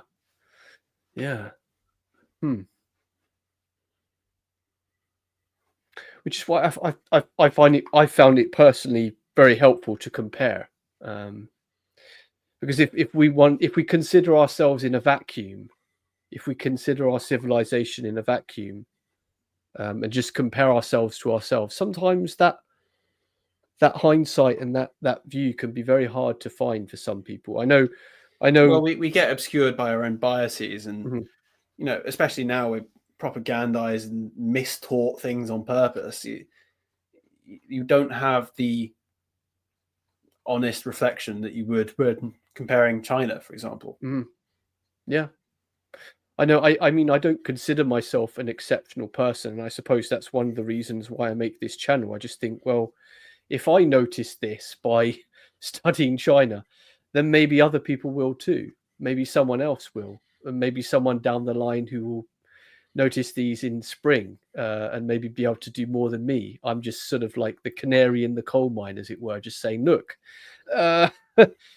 these things are happening. They've happened in China as well, and there are differences, but by and large, there are certain identifying features we can see that we are in our winter, and that is obvious. And it helps to compare, I think. Yeah, for sure. Yeah. Is there any other examples that you've compared to help you realize this kind of thing, or have you just come to it off of noticing things around you? Well, I can answer the question in a slightly different way. If people aren't aware, then there was a piece written by John Bagot Glubb. John Bagot Glubb, also known as Glubb Pasha, he's one of these men in the military who spent a lot of time advising, I believe it was Jordan, spent his time in the Middle East, dealing with all their stuff. So he became intimately familiar with Middle Eastern culture, Middle Eastern politics, Middle Eastern history. He learned Arabic and all of that. And he was reading texts from the 9th century about Baghdad at that time. This is the Caliphate. And if you read his report, which I forget the name of, but I'll make sure it ends up in the video description once we're done. But if you read his, here it is. That's Glubb Pasha. He talks about 9th century Baghdad as though it was. It reads as though it's modern times. It's women trying to get into legal professions, this feminist wave, people becoming lazy and becoming decadent, failing to tend to their own defenses, and then to top it off, advocating for a 5-day work week. It's almost comical how similar this is to our own system. And yet, this is a Muslim country, and we think of Muslims as very traditionalist, but a Muslim country in the 9th century, which we also think is very traditionalist, having the exact same problems as we are. that, you know, you read that and it really hits home of like, this is something that happens again and again and again across cultures, across time. And the same markers that you see there, you also see here. It's the same with Rome. It's the same with the Byzantines. It's the same with Spain. It's the same with China, with the Caliphate. So many examples. You just cannot. I mean, but even in my own lifetime, my own personal experience, going to London, as a child versus now, it's a changed place. And I'm only 23. I'm sure people who are much older, you can have this to a much stronger extent. Like, the decline is palpable and inescapable. Like, just how that is. It's tragic. Yeah, indeed, it is. I suppose as part of the acknowledgement of the cycle, there's always hope. There's always the virtue of hope. I don't wish to blackpill people. Like, the cycle does end eventually. You know, the conditions are there for a new spring to rise, and we, as people on the right, we need to be fostering these conditions, creating these conditions such that either a new Caesar will arrive or ideally a new spring. And, you know, there's nothing we can do. There's still plenty we can do. We can carve out our own areas, foster our own communal connections, you know, detach ourselves from the modern state which we rely on. And, you know, that's the best way that we can survive. And it should be us surviving because we are typically better. So yes, I don't wish to blackpill people with all this. That, you know, there's still plenty we can do. Indeed, yeah, absolutely. Yeah, it sounds like we've covered that whole cycle really there, haven't we? It's just we started off at different points. So I've described. I mean, I could give more flavour to the winter of British imperial decline. Go on. I think sure. Last, should we say last 10 minutes, Blamblas? Is that all right with you? Yes. Yeah. Okay. All right. Early in the morning as well. So okay. Yeah. So obviously, I've talked about 1911, and part of what came in the aftermath of that was inheritance tax, which, you know, for anyone who owns large amounts of land, inheritance tax is lethal. So we have an inheritance tax in the very early 1910s. Then we have World War One. World War One, we send our best to die in a brother war against Europeans to achieve pretty much nothing. And that ruins us financially. We have to take massive American loans, weakens us as a nation. You know, we were in the position where we could have recovered, of course, but it was a whole mess. We destroyed ourselves for nothing. And one of the worst things that came out of that is the American infiltration of British culture. Americans started marketing their products here. We kept falling for it. You know, we started to become Americanized, and America is the power that eventually supersedes Britain. So that goes on for a while. We still have, you know, the deliberate destruction of British tradition, the British way of life, the aristocratic power, you know, the bonds that once, you know, were taken for granted even. All that gets destroyed. And then a still crippled British Empire then goes headfirst into World War II, you know, standing almost essentially alone. I will, you know, have to mention the Greeks were with us at this time as well. We weren't literally alone, but, you know, besides, you know, the tiny nation of Greece, the British Empire stood alone against the Germans. For what? You know, we may have won the war, but we came out of it financially crippled and unable to maintain our empire, dependent on America. And, you know, we've been fools to consider them our greatest ally because we've been treated with naught but subversion and betrayal from them, which was very quickly found out from the Abadan disaster. Abadan being a oil refinery in Persia that was entirely built by Britain. You know, it was our initiative. We built it. And we used to own it. entirely, but because of a crisis from the Persian government, it became agreed in international settlement that, generously we would be allowed to keep 40% of this. It's like entirely built by us, and the UN decides that we can keep 40%. The UN, of course, being the soft power of America. And quickly, America demands that we dismantle the empire. We lose India, which, the empire about India just probably couldn't have kept on for too long anyway. But yeah, so British politicians, under diplomatic pressure and I'm sure other, less savory forms of incentives from America, completely caved in. The empire was completely dismantled, and we've lost our industry. That's all been offshored, or we've just failed to protect it against foreign competition. And today we are a highly Americanized nation, probably unrecognizable to anyone from the Victorian era, certainly large parts of the urban centers.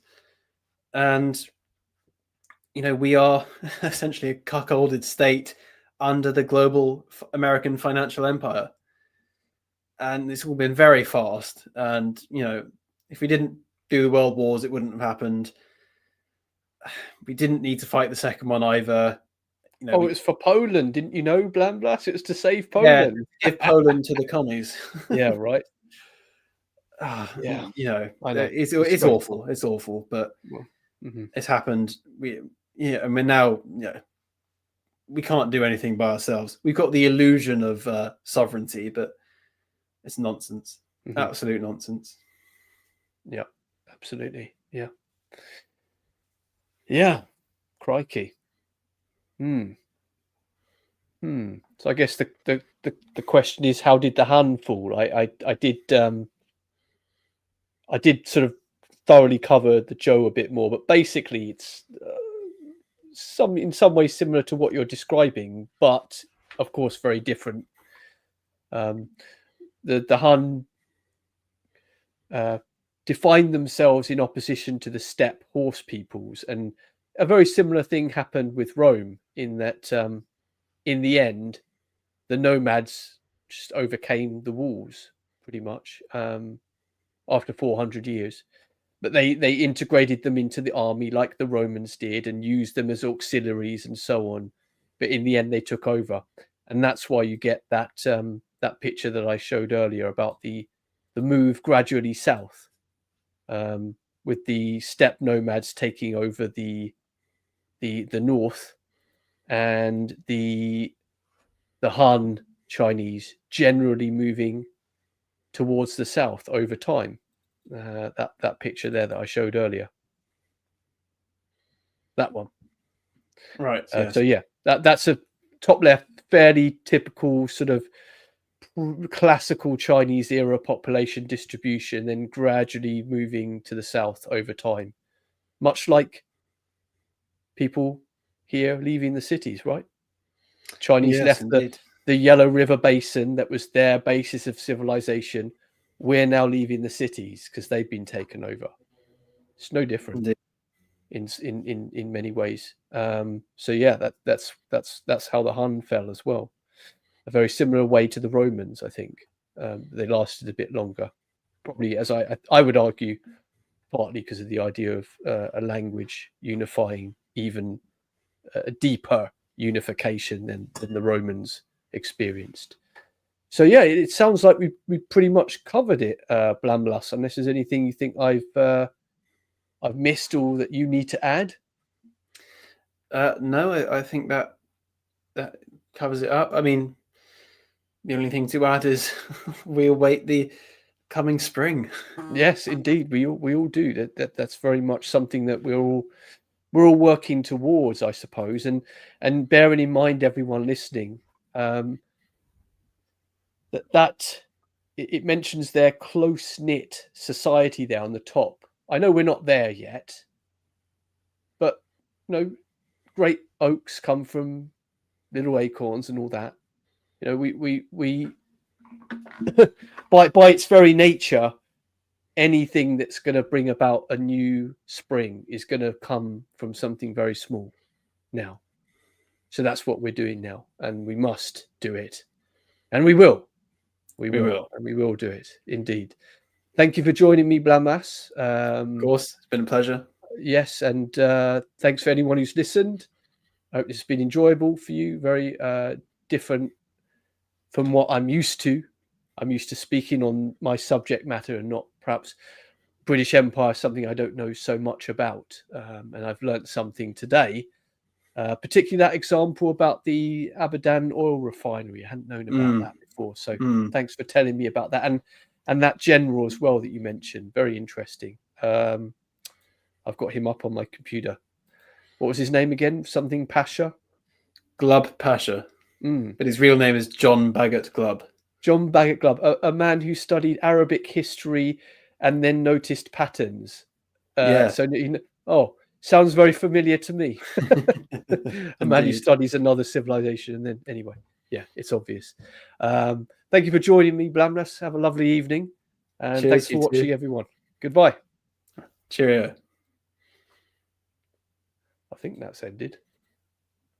There we go.